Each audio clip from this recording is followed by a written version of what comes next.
انصار اور مہاجرین کی ایک جماعت نے حضرت علی رضی اللہ تعالیٰ عنہ کو حضرت فاطمہ رضی اللہ تعالیٰ عنہ کے لیے پیغام بھیجنے کی ترغیب دی۔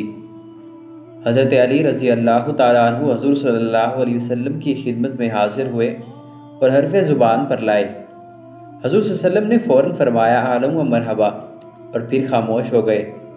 صحابہ کی جماعت باہر منتظر تھی۔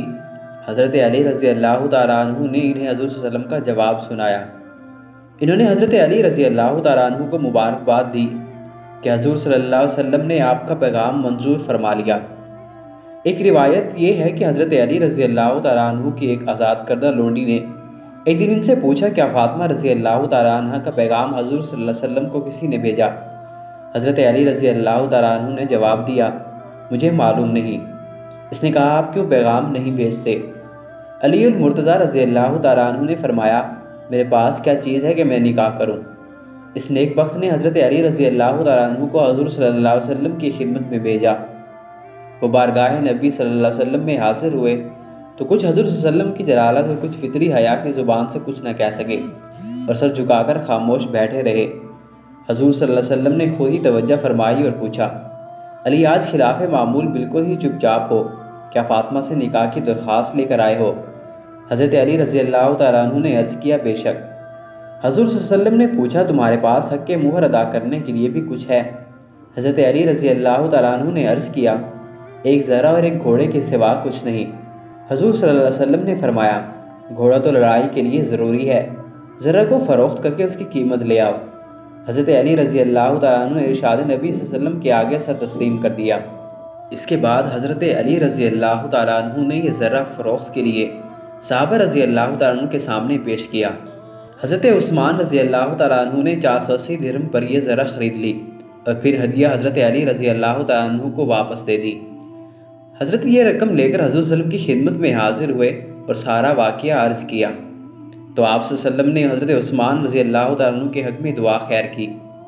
حضرت علی رضی اللہ تعالیٰ عنہ نے ذرہ کی قیمت فروخت حضرت صلی اللہ علیہ وسلم کی خدمت میں پیش کی تو آپ صلی اللہ علیہ وسلم نے فرمایا، 2/3 خوشبو وغیرہ پر خرچ کرو اور 1/3 سامان شادی اور دیگر اشیاء خانہ داری پر خرچ کرو۔ پھر حضرت صلی اللہ علیہ وسلم نے حضرت انس بن مالک رضی اللہ تعالیٰ عنہ کو حکم دیا کہ جاؤ ابو بکر، طلحہ، زبیر، عبد الرحمن بن عوف رضی اللہ تعالیٰ عنہ اور دیگر مہاجرین و انصار کو مسجد نبوی میں بلا لاؤ۔ خود حضرت انس رضی اللہ تعالیٰ عنہ کا بیان ہے کہ اس سے پہلے حضور صلی اللہ علیہ وسلم پر وحی آنے کی کیفیت طاری ہوئی۔ وہ کیفیت دور ہوئی تو آپ صلی اللہ علیہ وسلم نے فرمایا کہ جبرائیل امین اللہ تعالیٰ کی طرف سے پیغام لائے تھے کہ فاطمہ رضی اللہ تعالیٰ عنہ کا نکاح علی رضی اللہ تعالیٰ عنہ سے کر دیا جائے۔ جب بہت سے صحابہ کرام رضی اللہ تعالیٰ عنہ دربار رسالت صلی اللہ علیہ وسلم میں جمع ہو گئے تو حضور صلی اللہ علیہ وسلم ممبر پر تشریف لے گئے اور فرمایا، اے مہاجرین و انصار، مجھے اللہ تعالیٰ نے حکم دیا ہے کہ فاطمہ بنت محمد صلی اللہ علیہ وسلم کا نکاح علی ابن ابی طالب سے کرا دوں۔ میں تمہارے سامنے اسی حکم کی تکمیل کرتا ہوں۔ اس کے بعد آپ صلی اللہ علیہ وسلم نے ایک خطبہ نکاح پڑھا۔ اللہ کا شکر ہے جو اپنی نعمتوں کے باعث ہر تعریف و تحسین کا سزاوار ہے اور اپنی قدرتوں کی وجہ سے عبادت کے لائق ہے۔ اس کا اقتدار ہر جگہ قائم ہے، اس کا حکم زمین و آسمان پر نافذ ہے۔ اس نے مخلوق کو اپنی قدرت سے بنایا، اپنے حکام کے ذریعے انہیں آپس میں الگ الگ کیا، انہیں اپنے دین کے ذریعے سے عزت بخشی اور اپنے نبی صلی اللہ علیہ وسلم کے ذریعے سے عظمت و سربلندی سے بہرہ کیا۔ بے شک اللہ تعالیٰ نے شادی بیاہ کو ایک لازم امر قرار دیا ہے۔ چنانچہ اللہ تعالیٰ فرماتا ہے کہ وہی ذات پاک ہے جس نے انسان کو پانی سے پیدا کیا اور بعض کو بعض کا بیٹا بیٹی اور داماد بنایا، اور تیرا رب ہر چیز پر قادر ہے۔ اللہ نے ہر کام کو اپنی قضاء و قدر کے تحت کر دیا ہے، اور قضاء و قدر کا ایک وقت مقرر ہے، اور ہر چیز اپنے وقت پر ہی پوری ہوتی ہے، اور ہر ایک اجل کے لیے کتاب ہے۔ اللہ تعالیٰ اس میں سے جو چاہتا ہے مٹاتا ہے، جو چاہتا ہے باقی رکھتا ہے۔ اس کے پاس تقدیر کی کتاب محفوظ ہے۔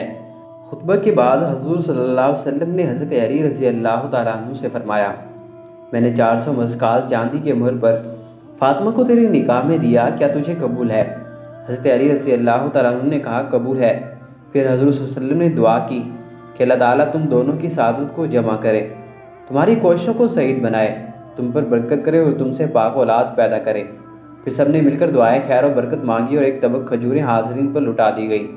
جب حضرت فاطمہ رضی اللہ تعالیٰ عنہ حضور صلی اللہ علیہ وسلم سے رخصت ہو کر شوہر کے گھر جانے لگی تو آپ صلی اللہ علیہ وسلم نے حضرت علی رضی اللہ تعالیٰ عنہ سے فرمایا کہ میرے منتظر رہنا۔ چنانچہ حضرت علی رضی اللہ تعالیٰ عنہ اور حضرت فاطمہ رضی اللہ تعالیٰ عنہ اپنے گھر جا کر ایک گوشے میں بیٹھ گئے اور حضور صلی اللہ علیہ وسلم کا انتظار کرنے لگے۔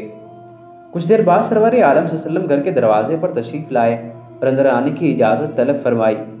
حضرت ام ایمن رضی اللہ تعالیٰ عنہ دروازہ کھولنے آئی تو ان کے اور حضور صلی اللہ علیہ وسلم کے مابین یہ گفتگو ہوئی۔ رسول اللہ صلی اللہ علیہ وسلم نے فرمایا کہ میرا بھائی اس مکان میں ہے۔ حضرت ام ایمن رضی اللہ تعالیٰ عنہ نے کہا یا رسول اللہ صلی اللہ علیہ وسلم وہ آپ کے بھائی کیسے ہوئے؟ آپ صلی اللہ علیہ وسلم نے تو اپنی شہزادی کا نکاح ان سے کیا ہے۔ رسول اللہ صلی اللہ علیہ وسلم نے فرمایا ہاں یہ بات جائز ہے کہ اس جگہ اسماء بنت حمیس رضی اللہ تعالیٰ عنہ بھی ہیں اور کیا آپ بنت رسول صلی اللہ علیہ وسلم کی تعظیم و تکریم کے لیے آئی ہیں؟ حضرت ام ایمن رضی اللہ تعالیٰ عنہ نے کہا جی ہاں، اس میں بنت حمیس رضی اللہ تعالیٰ عنہ بھی ہیں، میں اور وہ بنت رسول اللہ صلی اللہ علیہ وسلم کی تعظیم و تکریم کے لیے آئی ہے۔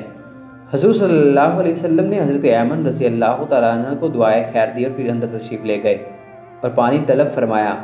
ایک لکڑی کے پیالے میں پانی پیش کیا گیا۔ آپ صلی اللہ علیہ وسلم نے اس میں سے کچھ پی کے یا اس میں اپنا دست مبارک ڈال کر اور پھر اس پر جو کچھ چاہا پڑھ کر حضرت کو سامنے بلایا اور ان کے دونوں شانوں، بازوں اور سینے پر وہ پانی چھڑک دیا۔ پھر حضرت فاطمہ رضی اللہ تعالیٰ عنہ کو بلایا، وہ شرماتی ہوئی سامنے آئی تو ان پر بھی پانی چھڑک کر فرمایا کہ اے فاطمہ، میں نے اپنے خاندان میں سب سے افضل شخص سے تمہارا نکاح کیا ہے۔ ایک دفعہ حضرت علی رضی اللہ تعالیٰ عنہ سر پر گھاس کا گھٹا اٹھائے گھر تشریف لائے اور حضرت فاطمہ رضی اللہ تعالیٰ عنہ سے کہا ذرا یہ گھٹا اتارنے میں میری مدد کرو۔ اس وقت کسی کام میں مصروف تھی، جلد نہ اٹھ سکی۔ حضرت علی رضی اللہ تعالیٰ عنہ نے گھٹا زمین پر دے مارا اور کہا معلوم ہوتا ہے کہ تم گھاس کے گھٹے کو ہاتھ لگانے میں شرم محسوس کرتی ہو۔ حضرت فاطمہ رضی اللہ تعالیٰ عنہ نے معذرت کرتے ہوئے کہا ہرگز نہیں، میں کام میں مصروفیت کی وجہ سے جلد نہ اٹھ سکی، ورنہ جو کام میرے ابا جان رسول خدا ہوتے ہوئے اپنے دست مبارک سے کرتے ہیں انہیں کرنے میں شرم کیسے محسوس کر سکتی ہوں۔ حضرت علی رضی اللہ تعالیٰ عنہ ان کا جواب سن کر خوش ہو گئے اور کمرے کے اندر چلے گئے۔ جب حضرت علی رضی اللہ تعالیٰ عنہ پر تشریف لاتے تو سلام اور مرحبا کہہ کر حضرت فاطمہ رضی اللہ تعالیٰ عنہ کا ان کا استقبال کرتی۔ بیٹھی یا لیٹی ہوتی تو احتراماً اٹھ کھڑی ہوتی، یہ نہیں کہ لیٹی رہتی، اور انہیں مسکراتے ہوئے خوش آمدید کہتی، انہیں بستر پر بٹھاتی، ان کے پاؤں دباتی، کھانے کا وقت ہوتا تو کھانا پیش کرتی، غز ان کی طرف پوری توجہ دیتی، ان کا بے حد احترام کرتی، وہ جو بھی حکم دیتے اس کی تعمیل کرتی اور انہیں کبھی ناراض نہ ہونے دیتی۔ باوجود یہ کہ حضرت علی رضی اللہ تعالیٰ عنہ بہت دارا اور مفلس تھے اور محنت و مشقت سے تھوڑی اجرت لے آتے تھے، عام طور پر فاقہ ہی میں گزرتی تھی، مگر حضرت سیدۃ النساء رضی اللہ تعالیٰ عنہ بھوکی پیاسی رہ کر بھی ان کی خدمت میں لگی رہتی اور اس میں کسی قسم کی غفلت کوتاہی پر گناہ خیال کرتی۔